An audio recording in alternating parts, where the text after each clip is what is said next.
Boa noite a todos, que a graça e a paz do nosso Senhor e Salvador Jesus Cristo esteja sobre a sua vida. Estamos aqui para adorar o nosso Deus.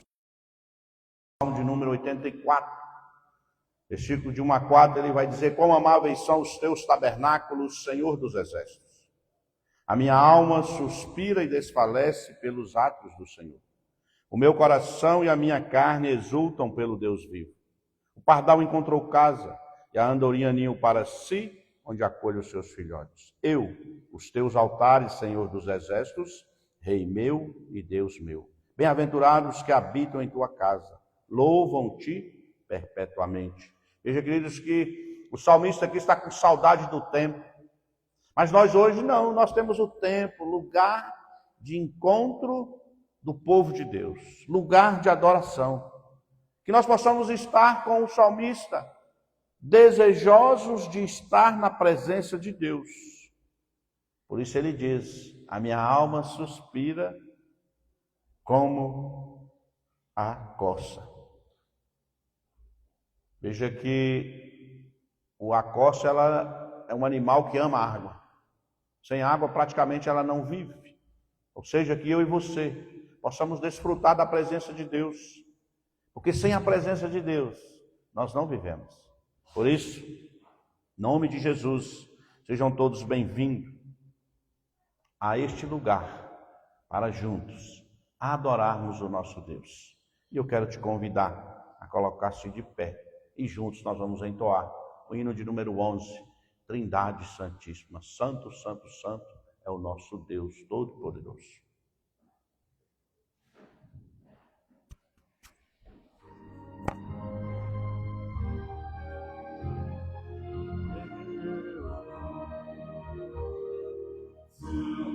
Santo, Santo, Deus onipotente, louvam nossas vozes teu nome com fervor.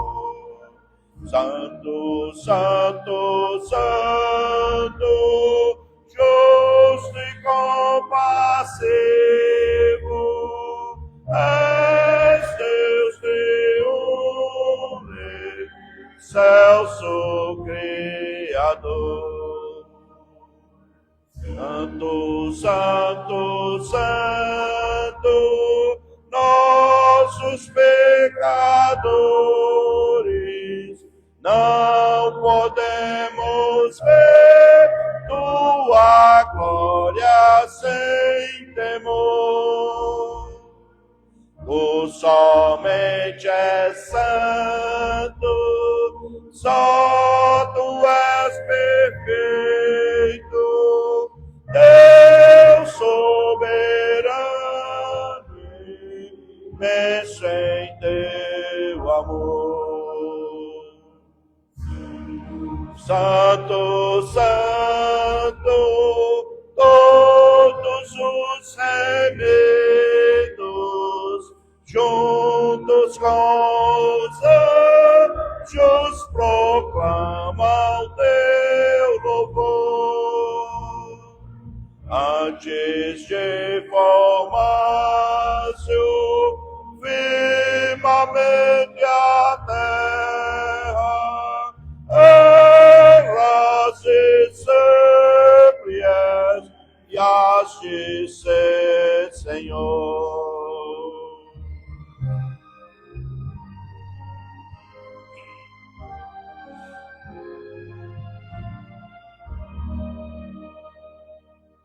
Santo, Santo, Santo, Deus onipotente,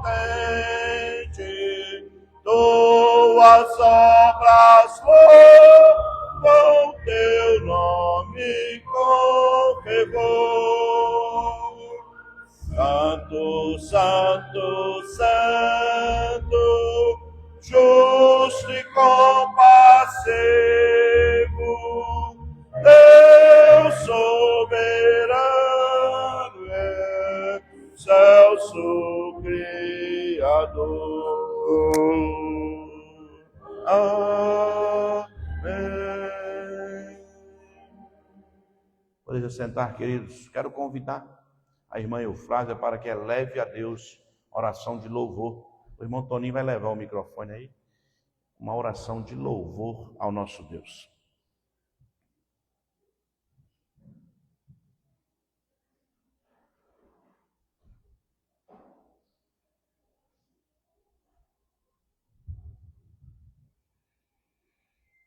Senhor nosso Deus, nós te louvamos, te adoramos e engrandecemos teu santo nome. Graças te damos, Senhor, por estarmos na tua casa de oração, de adoração, de louvor. Nossos corações nesse momento, Pai, possam estar abertos para ouvir também para prestarmos, Senhor, louvor, adoração. Que o Senhor é o nosso Deus, o único Deus em quem nós louvamos, adoramos. Obrigada, Senhor, por esse momento na tua casa. Obrigada, Senhor, porque o Senhor tem sustentado os nossos dias, tem nos dado, Senhor, tantas bênçãos, incontáveis bênçãos, que muitas vezes nós não temos a proporção, Senhor, de tudo aquilo que o Senhor tem feito em nosso viver. Nós te agradecemos, Senhor, porque o Senhor é digno de toda honra e todo louvor. Que a tua igreja nesse momento, Senhor, esteja com seus corações abertos, sedentos, Senhor, de ouvir a tua palavra, de prestar culto também de louvor e adoração ao teu nome. Que o Senhor nesse momento também possa falar nos nossos corações, trazer ao nosso coração, Senhor, guarida, conforto, esperança, Senhor. Que o teu Santo Espírito, ó Pai, esteja conduzindo as nossas vidas, Senhor. Que possamos também oferecer um culto de louvor e adoração, Senhor. Aceita, Senhor, tudo que o nosso coração nessa noite vai te ofertar. E que a tua palavra também, Senhor, ela chegue aos nossos corações. Para que possamos, Senhor, nosso viver diário, ser luz também, ó Pai, aqueles que convivem conosco no nosso dia a dia, Senhor, que possam ver também a luz do Senhor brilhar em nós. Sim, Deus. Assim nós te louvamos, nós te adoramos e bendizemos teus santos ao seu nome. Fica conosco, Senhor, em todos os atos desse mundo. Assim eu oro e agradeço em nome do teu Filho amado Jesus Cristo. Amém. Amém. Amém, queridos. Abra a sua Bíblia no Salmo de número 19. Salmos 19.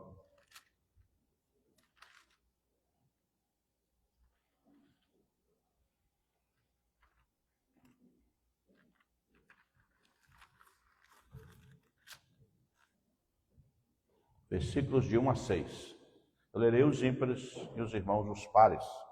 Salmo 19, versículos de 1 a 6. Os céus proclamam a glória de Deus e o firmamento anuncia as obras das suas mãos.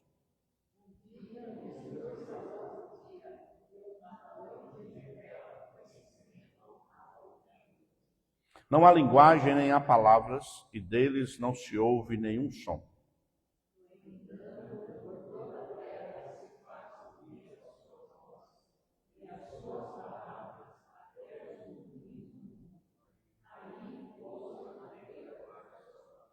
Qual, como noivo que sai dos seus aposentos, se regozija como herói a percorrer o seu caminho.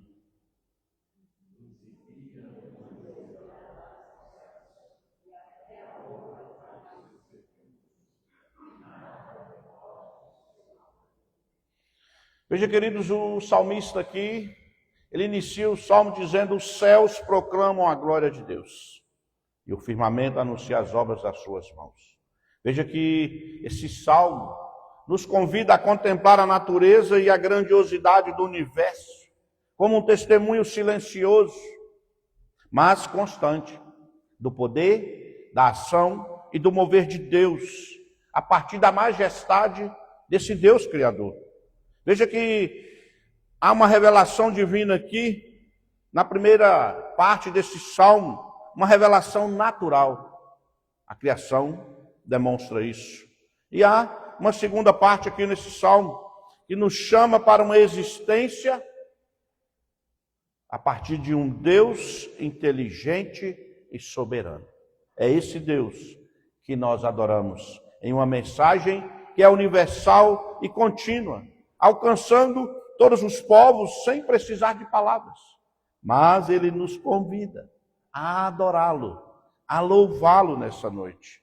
Nós vamos entoar o hino de número 22 e eu convido você a se colocar de pé para entoarmos juntos o hino de número 22, os céus proclamam.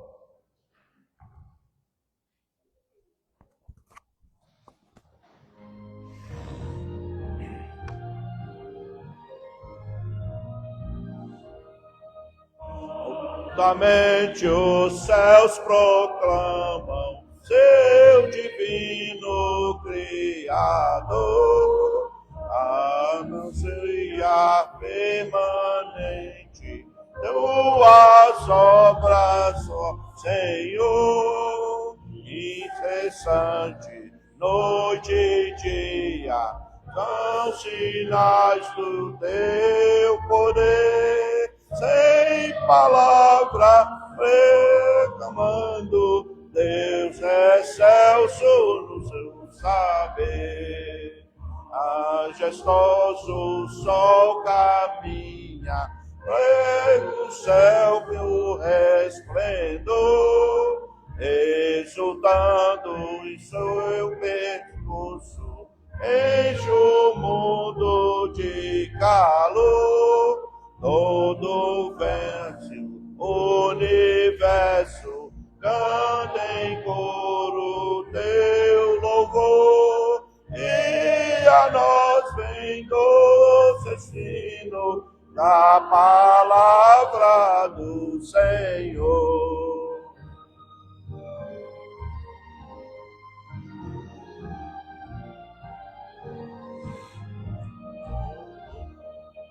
Tua lei quão preciosa, brilha mais que a clara luz, esclarece nossas mentes, guia em sombras de luz, em aliança exigemos, cantarei ao Senhor, e será na minha boca agradável teu louvor.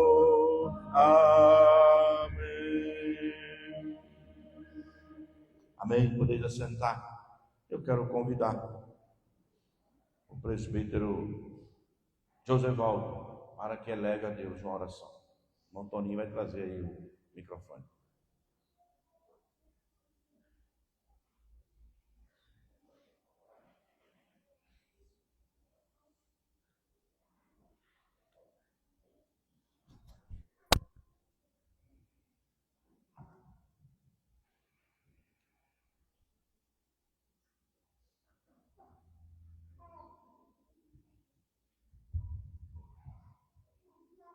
Paizinho querido, graças te damos, Senhor, por mais esse momento que o Senhor nos concede, Senhor, estar na sua casa. Amém.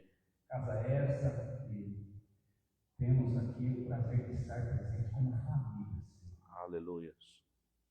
Peço a bênção do Senhor para cada irmão presente. Em nome de Jesus. Também não puderam estar presentes, Senhor, por cada família aqui representada, Senhor. Aleluia. Nos prepara nesse momento para que possamos ser preenchidos pelo seu Espírito, Senhor, pela tua palavra. Sim, meu Deus. Porque sabemos que, Senhor, e sua presença em nós é um suficiente. Aleluia. O Senhor possa cada vez mais estar presente em nossas vidas, para que possamos cada vez mais saber que precisamos do Senhor, somos submissos, temos que ser obedientes à tua palavra. Amém. Fica conosco nessa noite, no iniciar dessa semana, Senhor. Nos mostra, nos ilumina nos caminhos que devemos seguir. Amém. E sempre mostrando que o Senhor tem feito por nós, e o Senhor pode fazer por nós. Faz-nos ser luz para as pessoas que ainda não conhecem a tua palavra. Sim, meu Deus. Fica conosco, nos abençoe.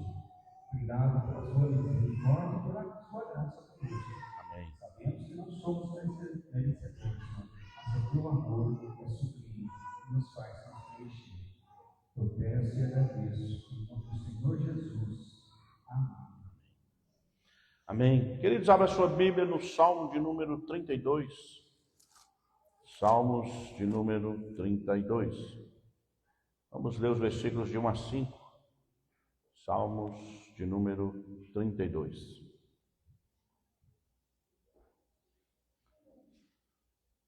Bem-aventurado aquele cuja iniquidade é perdoada, cujo pecado é coberto. Bem-aventurado o homem a quem o Senhor não atribui iniquidade, e em cujo espírito não há dolo. Enquanto calei os meus pecados, envelheceram os meus ossos, pelos meus constantes gemidos todo dia. Porque a tua mão pesava dia e noite sobre mim, e o meu vigor se tornou em sequidão de estio. Confessei-te o meu pecado, e a minha iniquidade não mais ocultei. Disse: confessarei ao Senhor as minhas transgressões, e tu perdoaste a iniquidade do meu pecado. Queridos, veja que o salmista aqui está demonstrando uma felicidade por receber o perdão de Deus. Davi, no auge do sucesso, ele afrouxou a vigilância espiritual e aí ele adulterou com Batseba, a mulher de Urias, seu soldado. Como um abismo chama outro abismo, mandou matar Urias e casou-se com Batseba. Isso, porém, foi mal aos olhos de Deus. Quando Davi escondeu o seu pecado, ele definhou fisicamente, espiritualmente, emocionalmente. Não havia mais paz no coração de Davi. As lágrimas eram o seu alimento. Os gemidos punjantes brotavam da sua alma aflita. Que eu e você nessa noite possamos nos voltar ao Senhor como Davi fez. Pecou, mas se voltou ao Senhor Deus Todo-Poderoso. Colocou-se na presença dele e rasgou o seu coração, abrindo ao Deus Todo-Poderoso, confessando assim o pecado, aquilo que nos destrói. E só é possível o perdão por causa da morte de Jesus na cruz. Nós agora em Jesus Cristo podemos pedir perdão a Ele. Você possa baixar a sua cabeça e sentir o alívio verdadeiro quando confessar o pecado, recebendo assim o perdão de Deus. Por isso o salmista nos ensina para que não escondamos os nossos pecados. Ele escondeu e até os seus ossos doía por causa do não confessar. Mas nos é dado esse momento para que você possa ir abaixar a sua cabeça confessando o seu pecado. E depois de alguns instantes nós vamos orar, agradecendo a Deus pelo perdão dos pecados. Tem um tempo aí de oração na presença do nosso Deus.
Deus santo, Deus maravilhoso.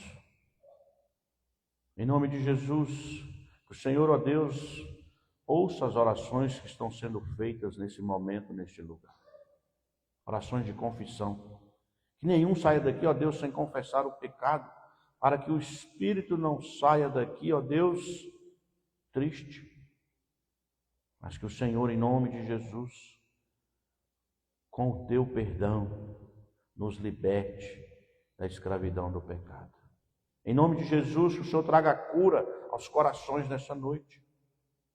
Cura a alma, assim como o Senhor curou a alma de Davi, cura a alma de cada um aqui nesta noite, derramando o teu perdão. E que cada um, ó Deus, possa realmente sair daqui convicto de que o Senhor perdoa. E quando o Senhor perdoa, lança no mar do esquecimento e dos nossos pecados, o Senhor não lembra mais. E nós somos gratos a Ti pelo perdão. Obrigado. Obrigado, Senhor, por nos perdoar e fazer-nos mais fortes, nos revigorando na caminhada da fé. Por isso, em nome de Jesus, nós agradecemos pelo perdão nessa noite. Amém. Vamos nos colocar de pé, queridos, e entoar o hino de número 79. Hino de número 79. Glória ao Salvador.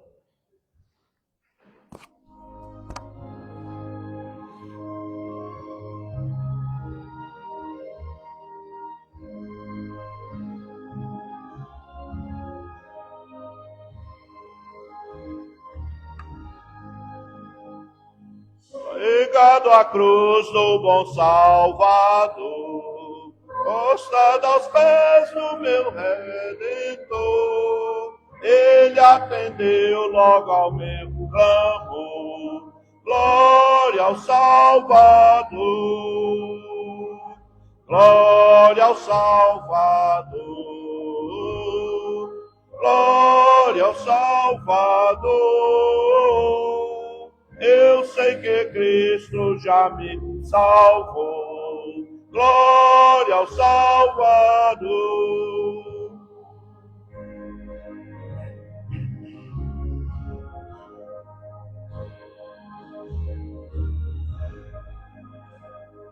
Que maravilha, Jesus me amou. Tudo de graça me perdoou. Dos meus grilhões Ele me livrou. Glória ao Salvador, glória ao Salvador, glória ao Salvador. Eu sei que Cristo já me salvou. Glória ao Salvador. Amém? Podeis nos assentar. Todo domingo nós trazemos uma família aqui à frente, que nós chamamos de família no altar, para que possamos relembrar que fomos chamados por Deus para orar uns pelos outros. E a família no altar de hoje é a família da irmã Helena. E a família da irmã Helena hoje está brilhantada pela presença aí do filhão, presbítero Josevaldo, da nora, né? Então pode vir à frente. Estaremos orando com vocês pela essa família.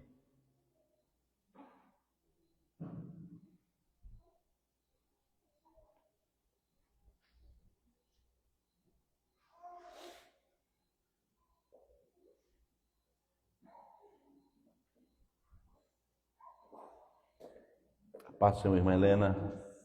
Paz do Senhor, irmão Josevaldo. Paz do Senhor. Vem aqui. Isso. Podem ficar aí. Estenda sua mão direita para cá, vamos abençoar essa família em nome de Jesus. Deus amado, Pai querido, em nome de Jesus, nós colocamos a vida da irmã Helena nas tuas mãos. O Senhor abençoe ela e tudo que ela for fazer. Lhe dê forças, ó Deus, no cuidado com o seu esposo, o irmão Cornélio. Abençoe ele, trazendo paz, renovo, tranquilidade no coração do irmão Cornélio. Em nome de Jesus, o Senhor dê-lhe força para continuar cuidando do seu esposo.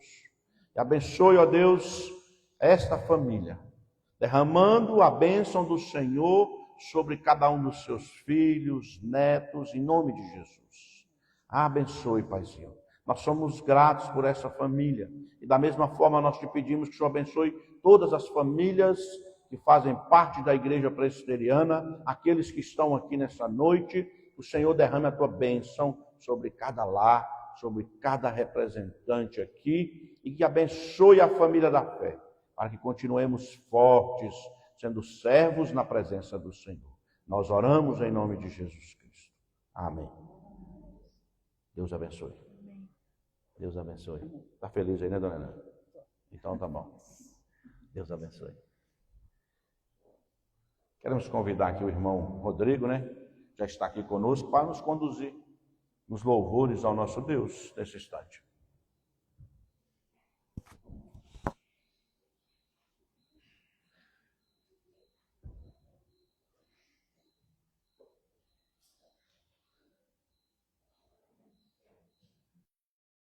Gostaria de convidar a amada igreja a ficarmos em pé e louvarmos o nosso Deus. Estamos aqui hoje porque o Senhor nos sustentou. Estamos aqui hoje para louvar o nosso Deus. Então vamos todos juntos louvar o nosso Deus. Que nessa noite, que o Rei e faça a presença do Rei de nós. Que entre o Rei encontre nossos corações abertos. Por algumas vezes, Ele pode encontrar nossos corações fechados. Mas que essa noite, seu coração possa estar aberto para receber o Senhor no seu coração. Que Ele venha e faça uma morada permanente. Que seja habitual a presença do Senhor no nosso meio, no nosso coração. Amém? Vamos louvar nosso Deus.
Toda minha vida,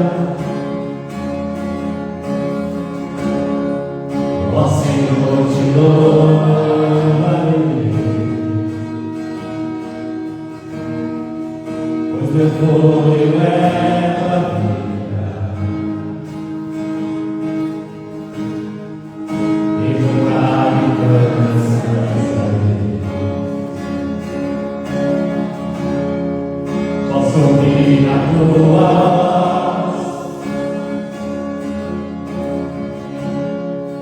é mais doce do que o mel, e me tira dessa cova,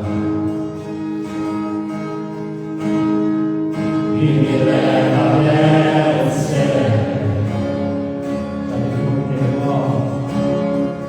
Já me foi o meu relógio,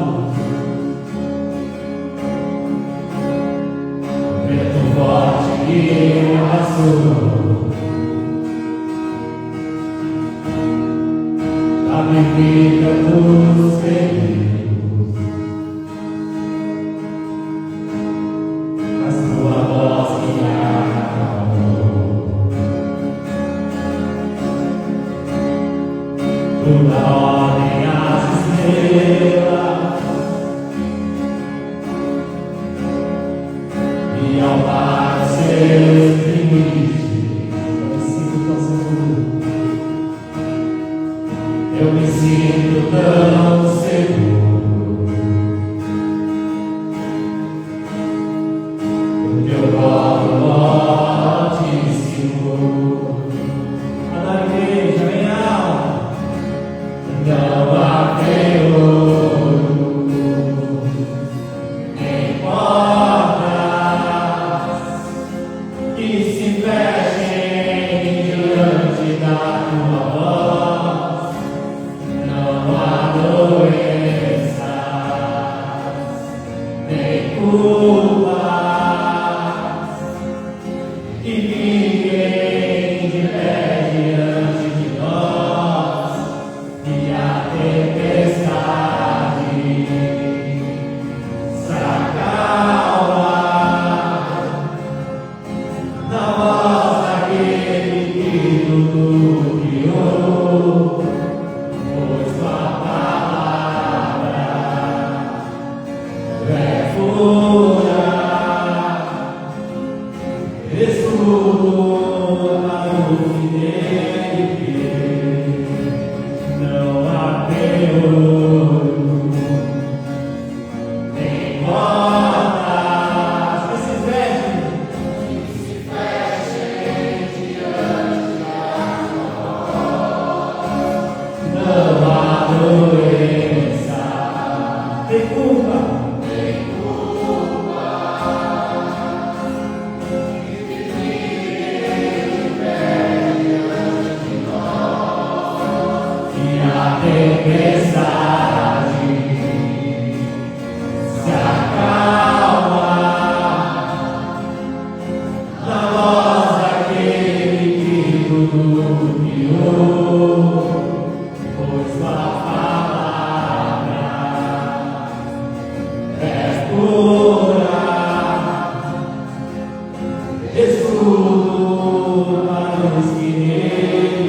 E o meu amor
o presbítero José Paulo, que é sua esposa, acompanhando os seminaristas veranos, todos aqueles que nos visitam, sejam bem-vindos, Deus abençoe a sua vida e passar aqui a palavra para o irmão que possa trazer a mensagem de Deus. Nós vamos orar pela vida do irmão.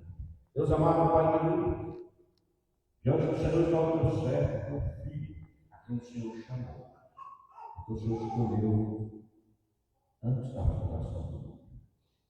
E que ele possa, Deus, em nome de Jesus, nessa noite, se deixar ser usado pelo teu Espírito e trazer a palavra que o Senhor tem à tua igreja, em nome de Jesus Cristo. Amém.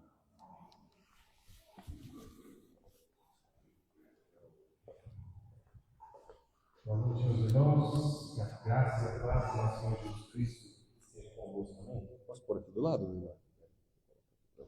A produção do reverendo. Mais abençoado. Obrigado. Me chamo Leandro, sou seminarista. Descobri há pouco tempo, acho que é uma hora atrás, que eu sou seminarista ao mesmo tempo que o reverendo Nisvaldo é pastor nessa igreja, início de 2025, né, reverendo? Então hoje eu estou no segundo ano, ali no Seminário Presbiteriano de Campinas, o mesmo que nosso querido pastor cursou. E hoje nós temos o prazer, eu agradeço imensamente a oportunidade ao pastor, ao conselho, à amada igreja que aqui está, para ouvir um pouco mais e ser alimentado um pouco mais pela palavra do Senhor. Eu queria saber com a minha querida irmã lá em cima se deu certo a imagem, as imagens? Deu? Antes de ir para a nossa palavra, vou me apresentar. Eu sou o Leandro, seminarista, minha esposa é a Carol, que está por aí, provavelmente fazendo mamá para Eva, que é a nossa filha que está ali na lateral da igreja e que estava ajudando aí no momento do louvor a dar um glória a Deus e um aleluia aí, ajudando a manifestar a presença dela aí. Nós viemos muito bem acompanhados pelo presbítero Jô, lá da Igreja Presbiteriana Central de Tapetininga, e com muita alegria de estar aqui nesse lugar, que é um lugar que surpreende. A partir do momento que a gente virou a rua lá não vou lembrar qual era a rua, mas lá na frente a gente virou à esquerda e se deparou com um palácio verde no final da rua.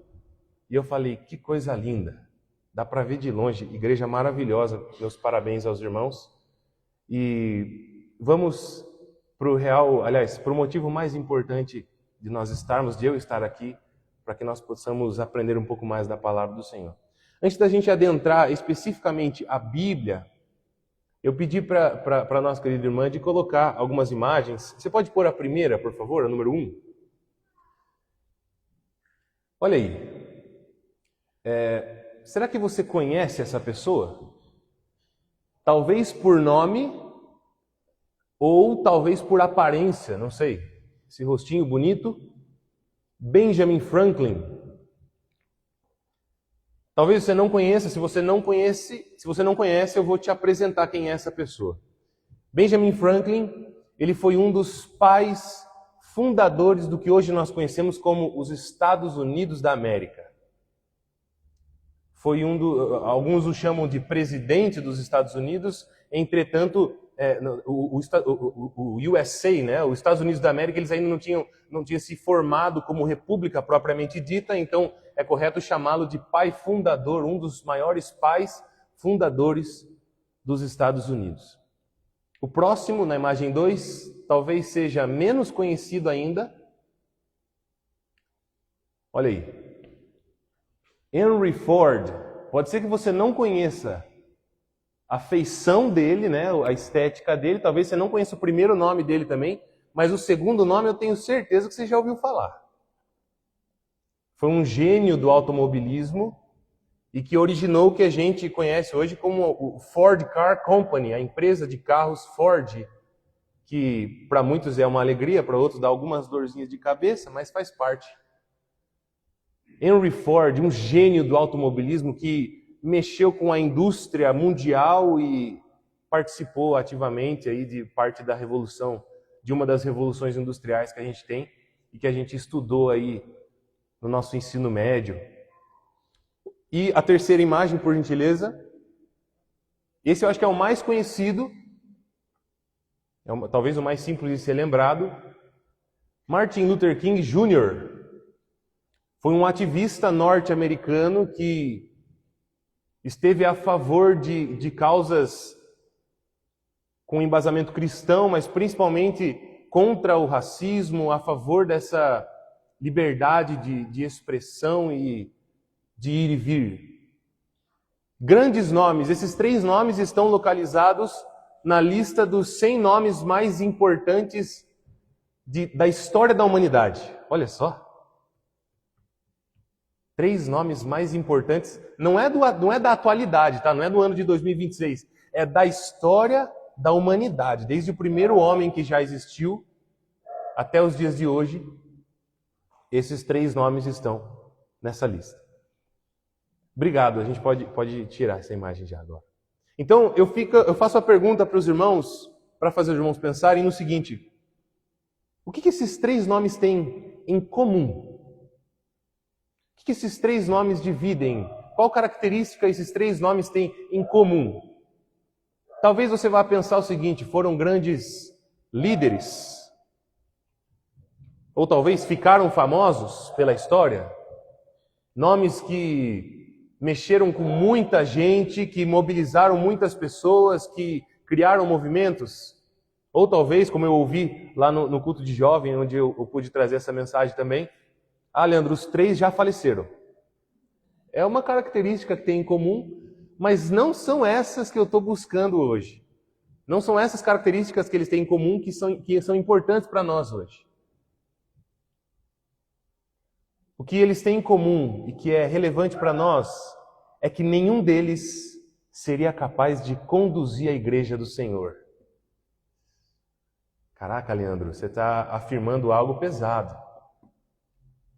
Nenhum desses 3 nomes, gigantescos líderes, gênios de um QI elevadíssimo, nenhum deles teria capacidade de conduzir a igreja do Senhor. E agora eu não estou falando apenas da igreja presbiteriana em Angatuba ou da igreja presbiteriana do Brasil, mas eu estou falando da igreja do Senhor, a eclésia do Novo Testamento, essa que diz respeito à manifestação física do corpo de Cristo na face da terra.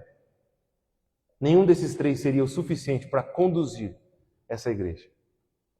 Então, mais uma pergunta para que você pense. Eu não vou te dar resposta, vou te dar resposta no final desse sermão. Será que eu, que estou estudando no seminário presbiteriano e estou focado em me tornar um pastor do rebanho de Cristo, ou talvez o próprio reverendo Nisvaldo, que aqui está, que já é formado e já tem experiência do pastoreio do rebanho de Cristo, será que nós somos suficientes para conduzir a igreja do Senhor? Será? Fique com essa dúvida retórica, ao final a gente responde. Vamos partir então para o nosso livro preto, ou alguns mais coloridos, né? A Bíblia Sagrada, motivo mais incrível das nossas vidas e da nossa existência. Nós vamos ler a primeira carta de Paulo a Timóteo, lá no finalzinho do Novo Testamento, capítulo 3. A gente vai percorrer o capítulo 3 inteiro. Primeira carta de Paulo a Timóteo, capítulo 3.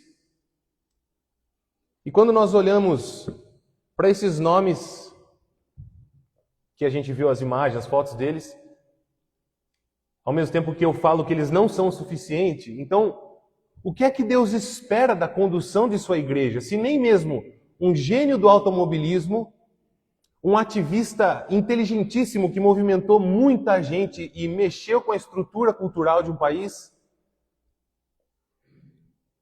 um pai fundador de um dos estados, aliás, de um dos países que são referência mundial hoje, que é os Estados Unidos, se essas pessoas não são suficientes para conduzir a igreja do Senhor, então o que é que esse bendito Deus espera da condução de sua igreja? Qual que é a solução? Qual que é a resolução desse problema? Nós vamos ler então primeira carta de Paulo a Timóteo, capítulo 3, do versículo 1 até o 13, nesse primeiro momento. Olha só o que diz a palavra do Senhor. Fiel é a palavra. Se alguém aspira ao episcopado, excelente obra almeja.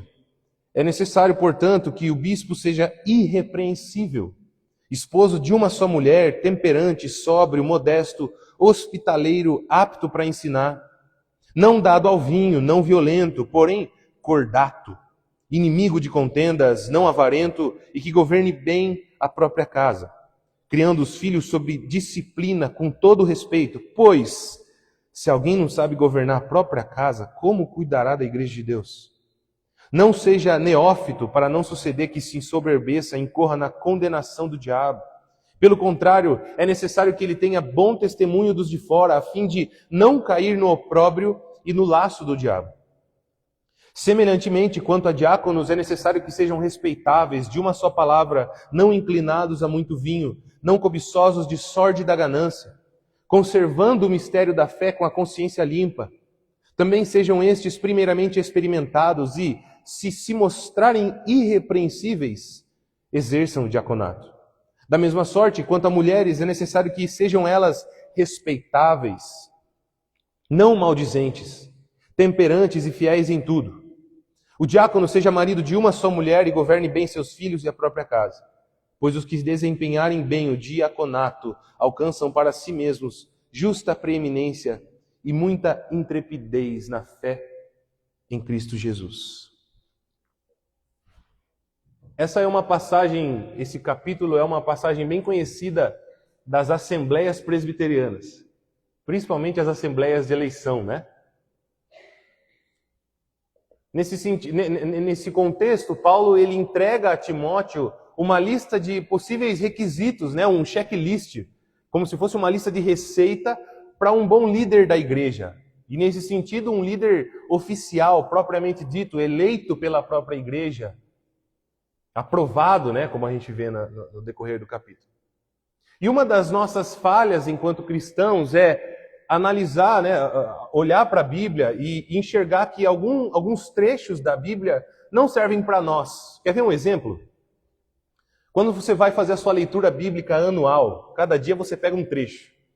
E você vai chegar ali mais ou menos no mês de maio, você vai se deparar com um livro chamado Cantares de Salomão. Quem conhece esse livro na Bíblia? E aí, talvez uma falha que possa existir no nosso coração é achar que por causa da poesia voltada para o matrimônio, para esse amor matrimonial que existe entre o homem e a mulher, esse livro talvez, como eu não sou casado, ou talvez como eu ainda, ou não estou mais casado, ou talvez eu não tenho um parceiro, não tenho um cônjuge, talvez esse livro não sirva para mim. Entretanto, esse livro também nos mostra muito como nós devemos, por exemplo, respeitar as nossas mulheres. Esse livro, por mais que você talvez não tenha um cônjuge, ele também ensina como você, mulher, merece receber o devido valor, por exemplo. Ou seja, a Bíblia toda, meu irmão, ela tem utilidade para nós. E talvez, ao chegarmos nesse trecho, né, nesse terceiro capítulo de Paulo a Timóteo, dessa carta de Paulo a Timóteo, a gente tenha o ponto de partida, essa perspectiva, esse pressuposto de que esse capítulo talvez não serve tanto para mim, porque afinal eu não quero ser diácono nem presbítero, muito menos bispo da igreja, que é como Paulo utiliza aqui esse termo. Seria o nosso pastor, talvez. E isso é um erro, porque a partir da grande comissão de Cristo nos evangelhos, onde ele diz para os seus: ide, pregai o evangelho a toda criatura. A partir dessa comissão, desse envio, você precisa também exercer um aspecto de liderança. Talvez não uma liderança eleita oficialmente dentro do sistema da instituição da Igreja Presbiteriana do Brasil, mas você carrega, a partir do ouvir do Evangelho, a partir de viver a Cristo, você carrega uma responsabilidade de cumprir com uma liderança que foi enviada pelo próprio Deus para a sua vida, pelo próprio Cristo.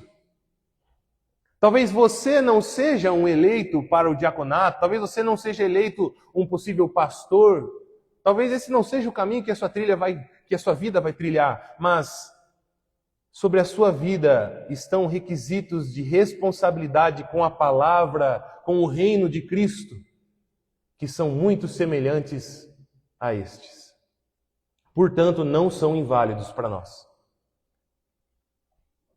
Então, o que é que esse Deus espera da condução de sua igreja? Em primeiro lugar, nós passaremos por 3 expectativas de Deus que eu consigo enxergar nesse capítulo. A primeira expectativa de Deus é que Ele espera um caráter íntegro na sua vida pessoal. Como que anda a sua vida pessoal? Individual, íntima, privada. Repara que Paulo ele não começa falando sobre carisma, ele não fala sobre eloquência, né, sobre oratória, capacidade de falar em público. Ele não fala sobre capacidade. Ele começa falando de caráter. Repara comigo no versículo 2, onde Paulo ele inicia uma sequência de características sobre caráter. Ele vai citar algumas importantíssimas para nós. Irrepreensível. Alguém que não desperta a necessidade de ser corrigido, de ter sermão sobre si. Alguém que não precisa ser repreendido. Moderado, alguém calmo, sóbrio, cordato em algumas traduções. Respeitável. Lá no versículo 8 ele vai continuar falando de outras características, como por exemplo, alguém que tenha uma só palavra. Alguém que não seja inclinado a muito vinho. Alguém que conserve o mistério da fé com consciência limpa. Essas características, elas não dizem respeito, por exemplo, a uma habilidade que eu posso conquistar ao fazer uma graduação em uma faculdade. Não é na faculdade que a gente vai conquistar o respeito. Não é na faculdade que a gente vai conquistar essa irrepreensibilidade. Não é na faculdade, não é nos estudos que a gente vai conquistar, por exemplo, que eu seja uma pessoa moderada. E eu sou talvez a pior pessoa para falar disso, porque quem está lá comigo próximo sabe que eu sou, assim, às vezes eu tenho picos. Às vezes eu estou super alegre, às vezes eu sou mais retraído. Talvez você olhe para essa lista de características e você consiga se autoexaminar, pensando no seguinte: onde é que essas características dói? Onde é que o meu calo aperta em uma dessas características? Porque cada um é diferente do outro, não é mesmo? Então, antes de perguntar se nós sabemos falar, organizar e conduzir pessoas, Deus espera de nós um coração e uma conduta corretas. Novamente, isso não se conquista na escola, na faculdade, no trabalho. Isso se trata de uma educação que vem às vezes de berço. Isso se trata de valores que infelizmente são elementos que nós temos perdido na sociedade atual. Isso não é fácil, meus irmãos. Como eu acabei de falar, o meu calo está ali no moderado, talvez. Mas Deus ele não entrega o cuidado de sua igreja apenas aos habilidosos, mas para aqueles que estão com o seu caráter sendo moldados pela graça.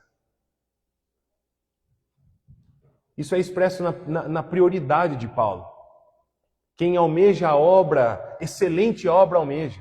Quem almeja o episcopado. E logo no versículo 2, como eu acabei de falar, não inicia falando de capacidade, inicia falando daquilo que está dentro de você, daquilo que você foi ensinado, daquilo que você considera como o seu princípio. É o caráter, é um bom caráter. Então alguém pode falar: ah, Leandro, mas ninguém é perfeito. Se esses critérios eles forem levados a sério, ninguém vai poder servir. Meu irmão, realmente ninguém é perfeito. Mas Paulo, presta atenção, ele não está exigindo a Timóteo homens sem pecado. Em momento nenhum ele falou homens sem pecado. Irrepreensível não significa alguém que é impecável, mas é alguém que não possua, por exemplo, algum tipo de acusação pública. Ele está exigindo, meus irmãos, homens que não tenham uma vida dominada pelo pecado. Os nossos primeiros pais, Adão e Eva, através de sua escolha errônea, eles permitiram que o pecado entrasse no mundo. E duas características importantes sobre o pecado chegaram à nossa vida. E quando eu digo nossa, eu não digo apenas os cristãos, eu digo a humanidade, a nossa espécie, Homo sapiens sapiens. O pecado, ele promove uma culpa em nós e uma corrupção em nós. A culpa, a partir das aulas de escola bíblica, a partir do estudo do Evangelho, nós percebemos que Jesus, através da justificação na cruz, ela é perdoada. ela é sanada e nós não nos preocupamos mais com a culpa. Mas, infelizmente, minha esposa, quando foi dar à luz, sentiu incômodos. Mas, infelizmente, nós ainda nos deparamos, por exemplo, com doenças, com um trabalho que exige muito suor. Isso é a corrupção do pecado que ainda existe em nós, que foi a condenação de Deus, a sentença de Deus em cima da humanidade. Então, onde eu quero chegar? Nós hoje não temos mais a culpa do pecado, a corrupção ainda está em nós. Isso não significa que o pecado nos vence. Porque hoje também está em nós, a partir do sacrifício de Cristo Jesus, a partir da consumação de Cristo Jesus na cruz, o Espírito Santo de Deus. E hoje nós não tememos o inimigo. Hoje nós podemos ter a liberdade de fugir do pecado, a partir do poder apenas e unicamente de Cristo. E nós podemos entender que o pecado não apenas... Ele não é o nosso Senhor, mas agora Jesus Cristo é o nosso Senhor. O pecado ainda está em nós, mas nós devemos fugir desse pecado. Portanto, Paulo ele não procura homens sem pecado, porque seria impossível. Se Paulo talvez procurasse homens sem pecado, o único que passaria nesse critério seria o nosso querido Senhor Jesus Cristo, não é mesmo? Outra pessoa pode falar o seguinte: Leandro, mas se a pessoa fala bem, se ela conhece a Bíblia e se ela lidera bem, já basta. Será? Paulo mostra o contrário. Um dom sem caráter é perigoso. Um talento sem domínio próprio pode destruir o ambiente. E olha só, alguém que tem influência, por exemplo, no meio do rebanho, sem piedade pode ferir o próprio rebanho. Uma vida sem oração pode dificultar e muito o próprio pastoreio de um pastor na igreja. Portanto, que fique claro para nós que Paulo, ao procurar pessoas para o reino de Deus, para a obra do reino de Deus, ele não coloca em primeiro lugar o quão bem eu falo ou o quanto eu conheço de Bíblia, mas em primeiro lugar, porque essas coisas também são importantes, mas em primeiro lugar é o quão verdadeiro você é com a obra, quanto de caráter você tem, qual é a sua vida de oração. Me admira muito a gente ter uma reunião da equipe de intercessão ali antes de iniciar o culto, porque também me mostra uma das prioridades da igreja. Portanto, você possui a atribuição de cuidar da igreja do Senhor, meu irmão. Mas antes de cuidar da igreja e das pessoas publicamente, examine primeiro como você tem conduzido a si mesmo diante de Deus. Como você tem sido moderado, por exemplo. Mesmo que nem todos sejam chamados para presbíteros e diáconos e pastores, todos nós somos chamados à integridade cristã. Então, em primeiro lugar, Deus espera uma vida íntegra no âmbito pessoal, no íntimo. E em segundo lugar, Deus espera maturidade comprovada na vida comunitária. Ainda nos versículos, por exemplo, 2, 3, 6 e 7, você pode dar uma breve passada de olho, né? Paulo mostra que a condução da igreja não é avaliada apenas na vida privada. Ele coloca isso como uma prioridade, ele joga lá para cima, mas também na vida relacional e comunitária. Ele vai citar alguns exemplos. Esposo de uma só mulher, hospitaleiro, apto para ensinar. Meu irmão, o que você faz bem? Já parou para pensar nisso? Qual que é a sua habilidade? O que Deus te deu como dom? A minha esposa faz um arroz com frango tremendo. Quando a gente casou, ela aprendeu a fazer arroz com frango, né? E ela fez uma panelada de arroz com frango para a nossa gigantesca família. Eu e ela. E a gente comeu arroz com frango, eu acho que por uns 4 dias a gente ia tirando do congelador e ia reaproveitando. Hoje talvez eu não aguente mais comer arroz com frango. Mas foi o melhor, minha esposa cozinha demais, meus irmãos. O que você faz bem? E não precisa ser as habilidades de um médico aqui nesse momento. Eu estou falando as coisas simples. Você é uma pessoa de oração, talvez? Você canta bem, você toca bem, você abraça pessoas, você é contagiante, você é um bom estudioso. O que você faz bem? Isso que você tem como dom, esteja apto para ensinar. Ele continua falando, governe bem a própria casa. Lá nos versos 10 e 11, que sejam experimentados primeiro, provados, testados. Se não houver nada negativo, aí sim, no caso dos diáconos, que ele possa então exercer o diaconato. Ou seja, Paulo mostra para a igreja, Paulo mostra que a igreja não deve reconhecer os seus líderes apenas, por exemplo, pela pressa, pela afinidade, pela popularidade ou por uma, talvez, necessidade urgente. Isso também é válido, meus irmãos, mas não é apenas isso e essa não é a prioridade. Mas Deus espera maturidade visível. Você conhece alguma pessoa que tem o perfume de Deus? Eu gosto de falar isso às vezes na igreja lá. Tem pessoa que cheira a Deus. Tem pessoa que você olha, você está perto, você até... Você sente a paz na pessoa. Tem pessoa que emana essa tranquilidade. Tem pessoa que emana oração. Tem pessoa que emana louvor. Tem pessoa que emana conhecimento. Deus espera essa maturidade, essa postura ideal, visível, provada pelo tempo, percebida não apenas na casa, mas na igreja e também fora da igreja. Isso que você faz de bom, essa boa pessoa que você é, não limite isso apenas a essas 4 paredes. Expanda isso para os 4 cantos de Angatuba ou outra cidade que você possa estar morando nesse momento. Manifeste e deixe as pessoas querendo mais esse perfume de Deus. Ao mesmo tempo, alguém pode falar o seguinte: ah, Leandro, mas a vida familiar e a reputação, elas são assuntos pessoais, não é? Não é pessoal isso? Ou seja, deixa que da minha vida familiar cuido eu, cuida da sua família? Será? Será que a nossa vida familiar, será que a vida familiar daqueles que seguiram a Cristo, será que a vida pessoal, ela era apenas pessoal e ninguém cuidava da vida um dos outros? Vou te dar mais um exemplo histórico, né? Eu gostei de trazer essas pessoas aí das imagens, mas mais um exemplo histórico. Vamos imaginar como era no primeiro século, por volta dos anos, vamos dizer aí, o ano 0 até o ano 50 depois de Cristo. Império Romano. A relação entre o homem e a mulher era deturpada no sentido matrimonial.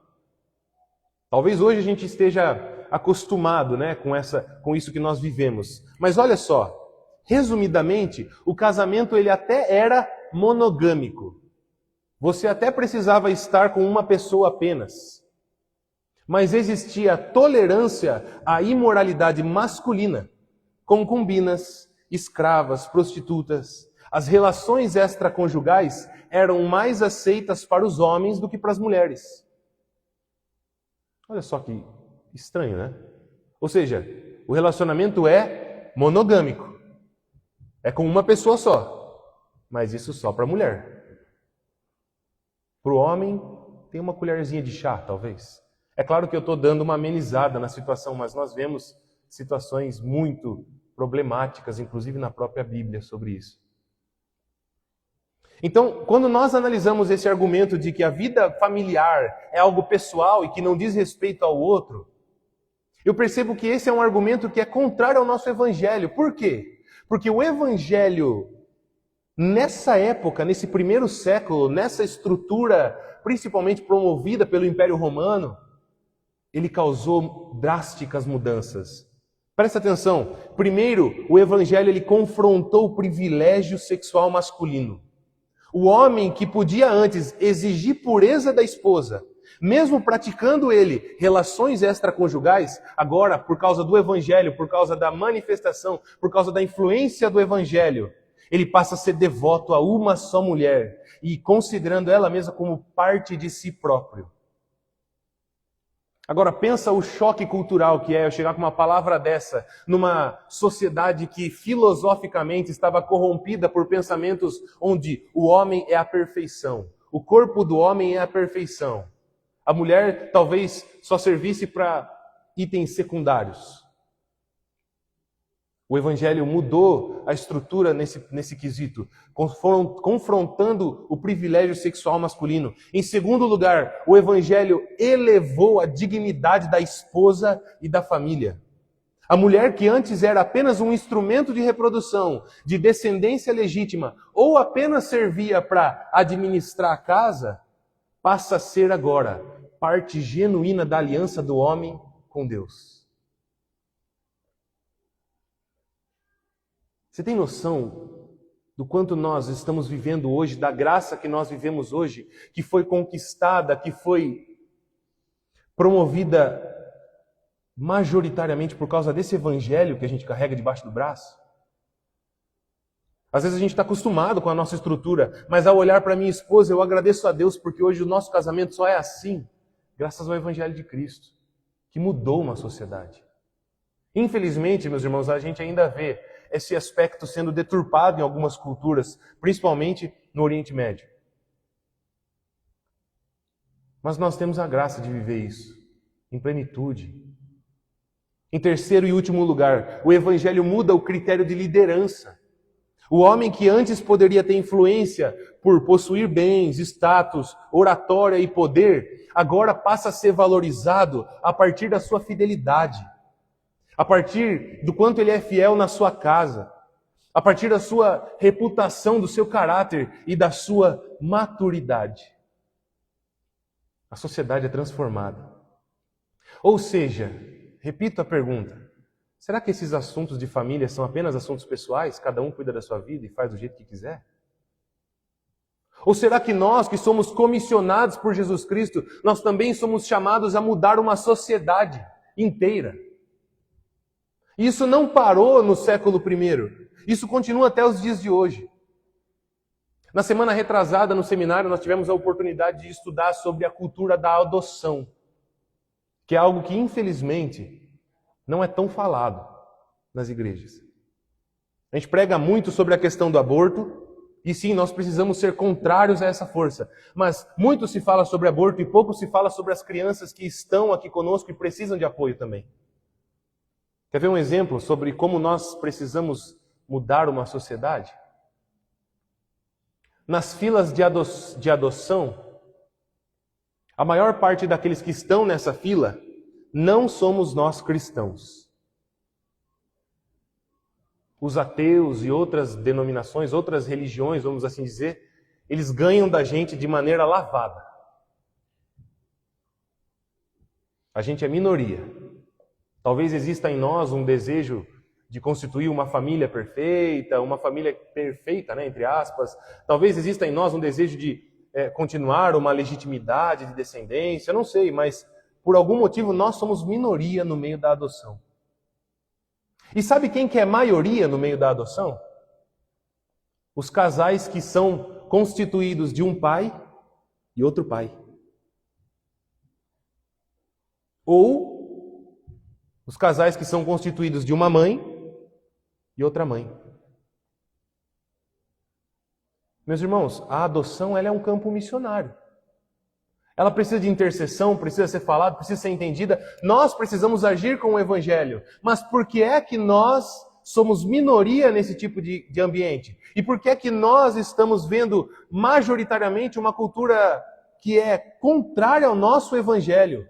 Uma cultura homossexual que está ganhando espaço mais e mais. Onde nós deveríamos ser protagonistas.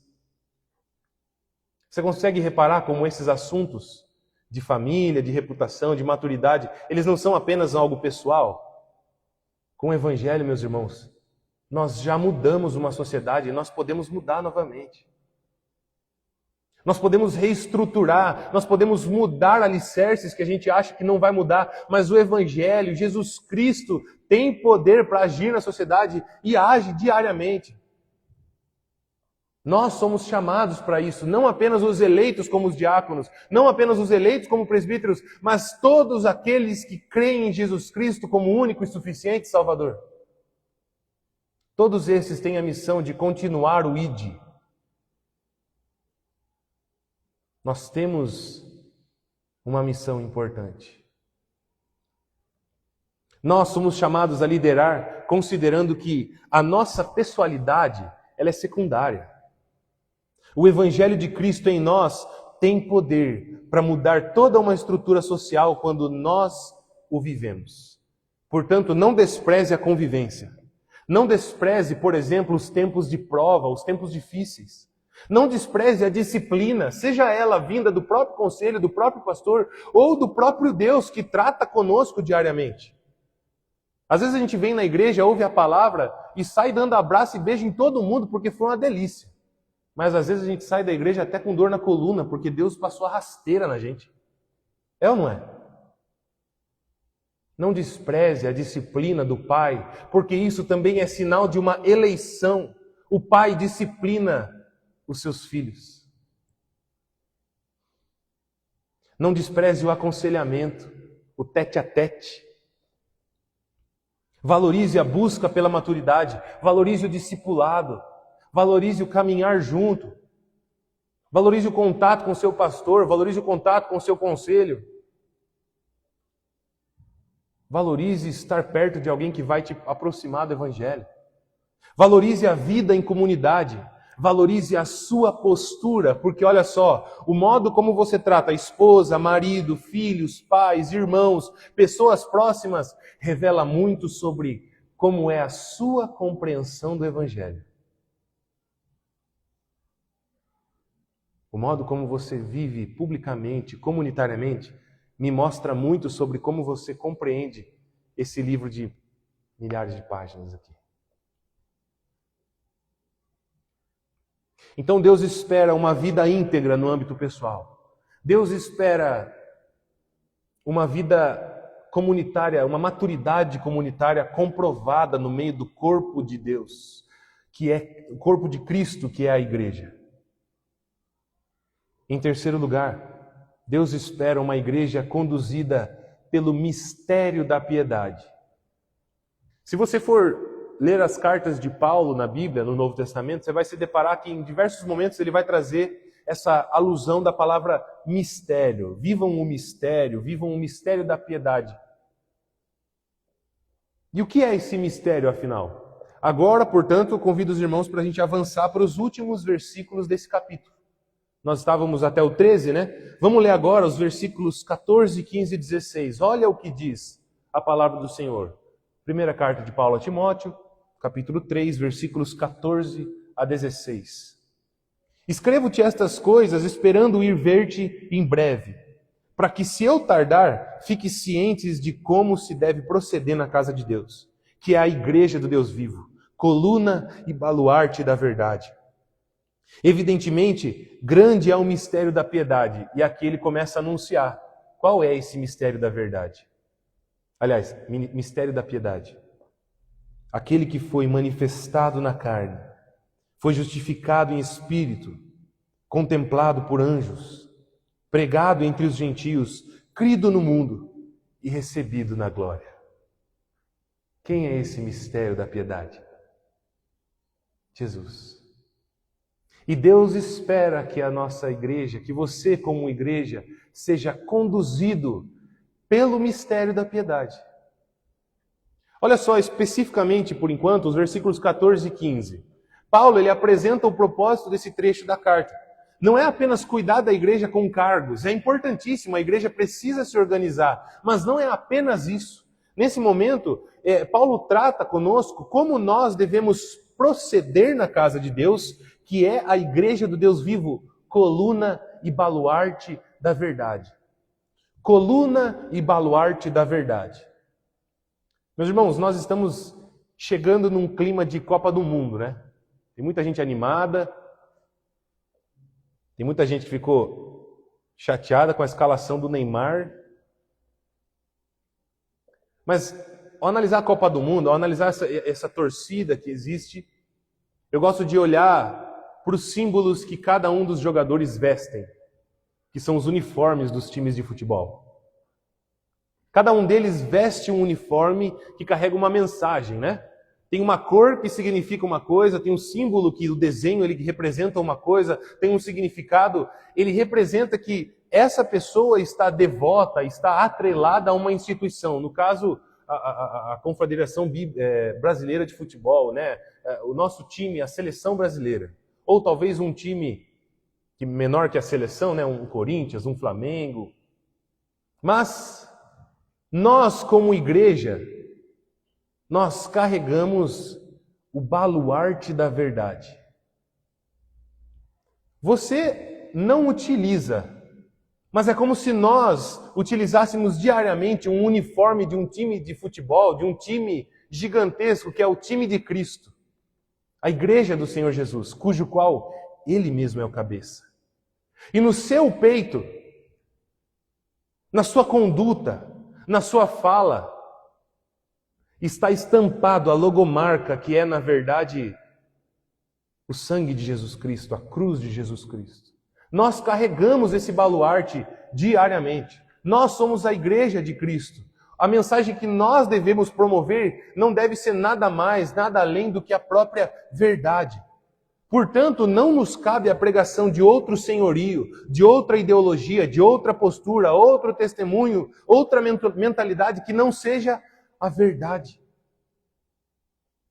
Cristo Jesus, que morre por nós, nos reconciliando com Deus, pagando o preço que nós merecíamos pagar, mas nunca seríamos capazes. Pagando o preço pela nossa redenção, pela libertação das algemas do pecado. Essa é a nossa verdade. E essa verdade deve estar estampada na sua estética, na sua conduta, na sua intenção, no seu propósito de vida. No versículo 16, Paulo finaliza esse capítulo apresentando, portanto, a essência da verdade. Que nós, na verdade, já ouvimos falar várias vezes quem é essa verdade. Eu sou o caminho, a verdade e a vida. Para um bom entendedor, minha palavra já bastaria. Mas ele anuncia quais são as características desse mistério da piedade. Olha só, manifestado na carne, foi justificado no Espírito, ele foi contemplado por anjos, ele é pregado entre os gentios, ele é crido no mundo, ele foi recebido na glória. Meus irmãos, a igreja precisa, portanto, de líderes piedosos, mas a igreja ela não descansa nesses líderes que tentam ser piedosos, no conselho, na junta diaconal, nos líderes de departamento, nos líderes de sociedades. A igreja deve buscar por líderes piedosos, mas a igreja não descansa nesses líderes, porque se a igreja for depender do seminarista para descansar, para encontrar conforto, talvez hoje você consiga, mas talvez amanhã você se decepcione comigo. Por quê? Porque eu sou tão pecador quanto você. Talvez se você depositar toda a sua esperança, toda a suficiência da sua vida no nosso querido pastor, talvez hoje você se alegre, porque talvez hoje ele está num ótimo dia, mas talvez amanhã você venha se frustrar, porque ele, assim como eu, assim como você, nós somos pecadores buscando ser redimidos, melhorados dia após dia. A igreja, portanto, descansa em Cristo, o mistério da piedade revelado. Você pode pôr, por gentileza, a última imagem para a gente? Então, se Cristo conduz a igreja, os critérios humanos, por exemplo, não importam tanto assim. Se Cristo é o Senhor da igreja, se Deus é todo soberano, se Deus determina todas as coisas, então os critérios da igreja não importam tanto assim. Por quê? Afinal, se Cristo é todo poderoso, Ele está conduzindo tudo. Então eu não tenho que me preocupar. Então esses critérios não importam. Paulo nos ensina que os critérios importam muito, porque a igreja pertence a Cristo. E a graça de Cristo forma homens responsáveis. Lembra do que eu falei de se deparar com a sua estrutura familiar e ser grato ao Evangelho? Por isso, quando nós olhamos para a nossa estrutura familiar e nós queremos ir contrário a essa estrutura, nós estamos olhando para aquilo que Cristo conquistou por nós e estamos olhando com ingratidão, com rebelião.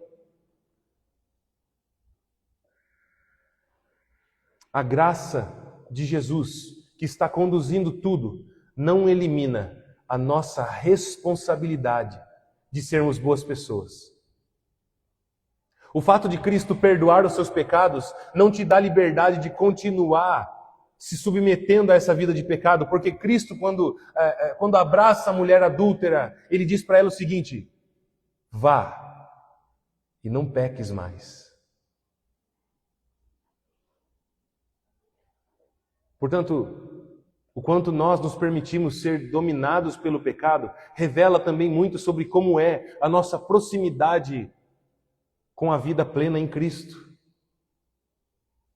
Quanto mais próximos nós estamos de Cristo, mais asqueroso o pecado parece aos nossos olhos. E Cristo começa a limpar os nossos óculos, os nossos olhos, e nós começamos a ver uma vida que é possível. Talvez nós não sejamos nunca perfeitos, pelo menos não enquanto não tivermos um corpo glorificado, como a Bíblia nos promete, mas nós podemos buscar a perfeição. Nós podemos tentar ser como Cristo, mais piedosos, mais amorosos. Talvez a gente nunca seja perfeito, mas a gente pode tentar ser como Cristo, e Ele foi perfeito. A gente pode imitar Paulo, imitar Cristo. Portanto, aos líderes, possivelmente oficiais da igreja, sirvamos com temor, porque a igreja não é nossa, o povo não é nosso, tudo pertence a Deus.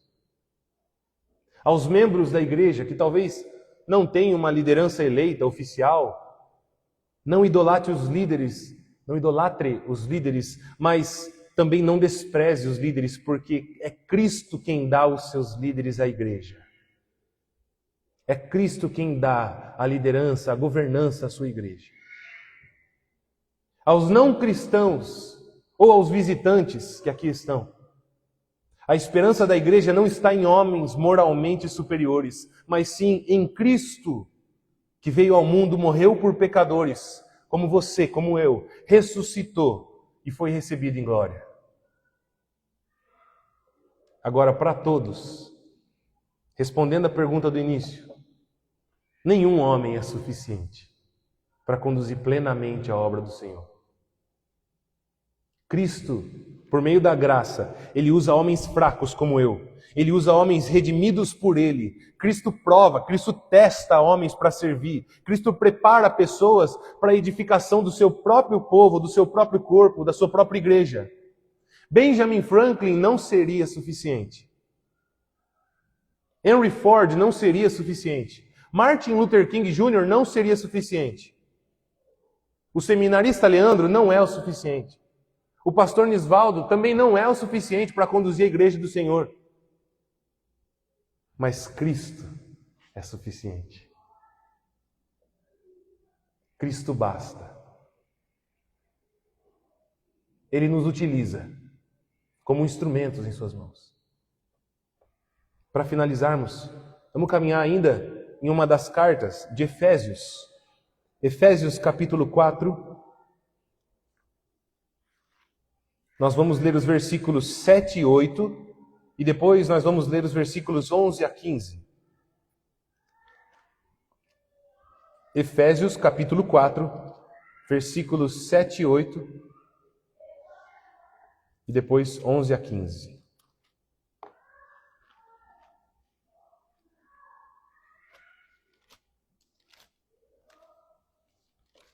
Versículos 7 e 8. E a graça foi concedida a cada um de nós, segundo a proporção do dom de Cristo. Por isso diz, quando ele subiu às alturas, levou cativo o próprio cativeiro e concedeu dons aos homens. Versículo 11. E ele mesmo concedeu uns para apóstolos, outros para profetas, outros para evangelistas, outros para pastores e mestres, com vistas ao aperfeiçoamento dos santos, o meu aperfeiçoamento, o seu aperfeiçoamento, para o desempenho do seu serviço, para a edificação do corpo do próprio Cristo. Até quando? Até que todos cheguemos à unidade da fé e do pleno conhecimento do Filho de Deus, a perfeita varonilidade, a medida da estatura da plenitude de Cristo. Qual a finalidade? Para que não sejamos mais como meninos, agitados de um lado para outro e levados ao redor por todo o vento de doutrina, pela artimanha dos homens, pela astúcia com que induzem ao erro, mas, seguindo a verdade em amor, cresçamos em tudo naquele que é a cabeça, Cristo.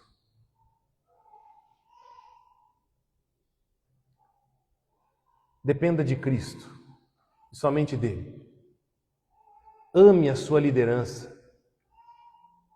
Ame aqueles que Jesus separou para estar oficialmente, cuidando de você, cuidando do seu coração. Seja fiel à sua palavra, seja fiel às suas recomendações, às suas disciplinas. Mas não esqueça que, além de Cristo e além dos próprios líderes eleitos que a nossa igreja tem, você foi chamado a uma liderança dentro da sua vida prática diária. Do seu jeitinho, com o que você consegue fazer, com os seus próprios dons que vieram a partir do próprio Cristo. Você carrega o Evangelho no seu uniforme. Que nós possamos, com muita alegria e prazer, levar esse Evangelho, de modo que a nossa sociedade seja transformada mais e mais. Feche seus olhos, vamos orar. Querido Deus, neste momento nós te agradecemos imensamente, Pai, pela oportunidade que temos de aprender mais de Ti, de sermos transformados pela Tua palavra, de sermos cobrados, de sermos enviados pela Sua palavra. Obrigado, Pai, pela Tua presença nessa noite. Obrigado, Pai, pelo envio do nosso querido pastor Nisvaldo para essa igreja, do nosso querido conselho, da nossa querida junta diaconal. Obrigado, Pai, pelo envio dos presidentes de sociedade, dos departamentos. Obrigado por toda a estrutura que o Senhor separou, porque foi o Senhor quem separou, para que a igreja continuasse em movimento, para que a igreja continuasse proclamando o Evangelho mais organizada, mais bonita, mais cheirosa do seu perfume. Obrigado, Pai, por essas coisas. E obrigado também, Senhor Deus, pela missão que o Senhor nos dá. Porque o Senhor nos dá um propósito de vida, não apenas voltarmos nesta casa domingo após domingo, sábado após sábado, semana após semana, para que nós possamos nos tornar obesos espirituais e possamos apenas reter e obter conhecimento. Não é para isso que o Senhor nos chama. O Senhor nos chama para ouvir e depois cumprir o ID. Nos alimentar e dividir, e dessa forma que a igreja cresça e que a palavra seja proclamada no nome do Senhor Jesus. Obrigado, Senhor Deus, pela oportunidade que nós temos de ouvir dessa palavra mais um dia. Que essa palavra possa criar raízes no nosso coração. Do nome do Senhor Jesus que eu oro. E com isso a certeza de que o Senhor está nos ouvindo, Pai. Amém, Senhor Deus. Pode ser? Meus irmãos, eu vou cantar uma canção. Você me permite, meu irmão? Essa canção, deixa eu ir para o outro microfone aqui já. Obrigado, pastor. Posso subir um pouquinho aqui? Eu vou cantar uma canção. Obrigado, meu irmão. Você me permite dar o seu violão?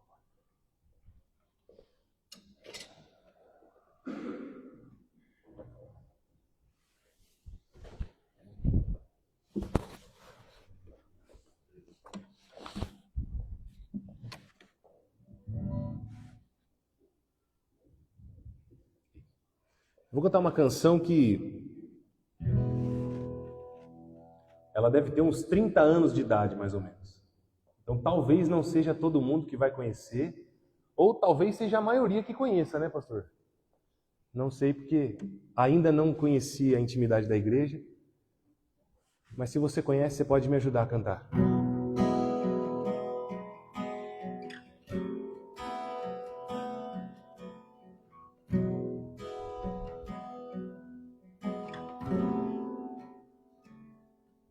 A tua palavra escondi,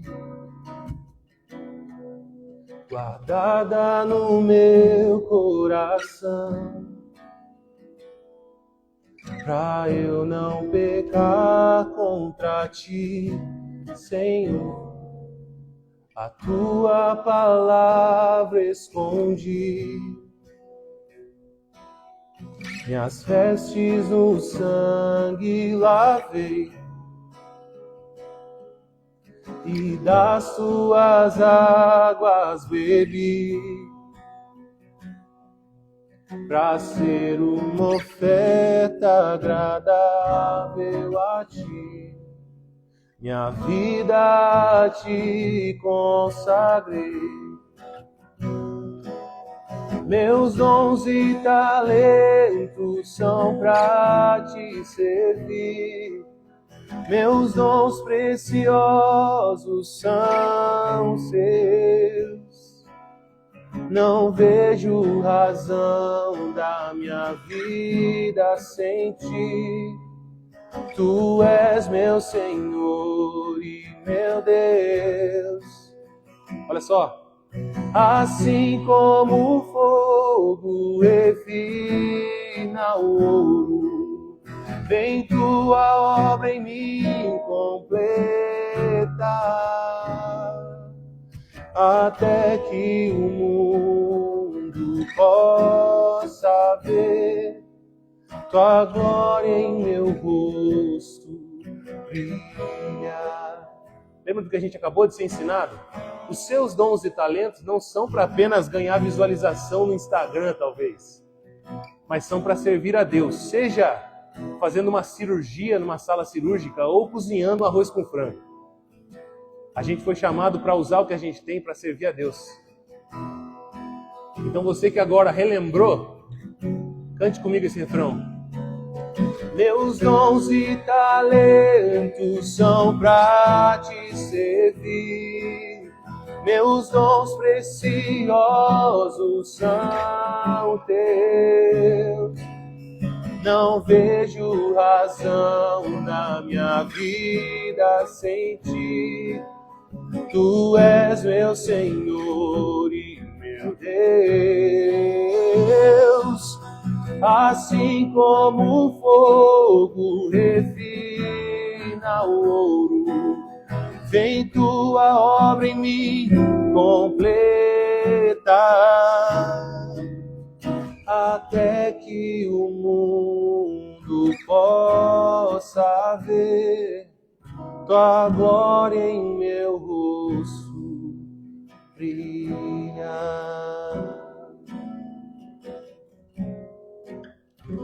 Deus abençoe, irmãos. Amém, queridos. Coloque-se de pé e receba a bênção do nosso Senhor e Salvador Jesus. Que a graça do nosso Senhor e poderoso Deus, que a manifestação do Espírito Santo e que o andar com Jesus possa abençoar a sua vida. Sim, Pai. Hoje, amanhã e até os confins do mundo. Deus em Cristo abençoe o teu povo, a honra e glória dele, que você vá em nome do Pai, do Filho e do Espírito Santo. Amém. Deus abençoe. Agradecemos. Podem sentar. Agradecemos o Leandro, por nos trazer a palavra do Senhor. Vamos ouvir então o vosso último, depois eu farei os avisos.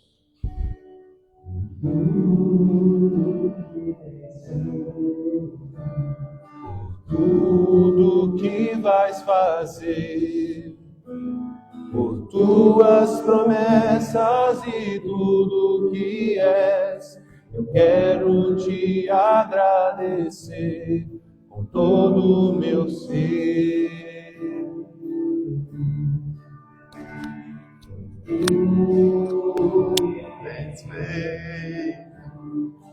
Tudo que vais fazer,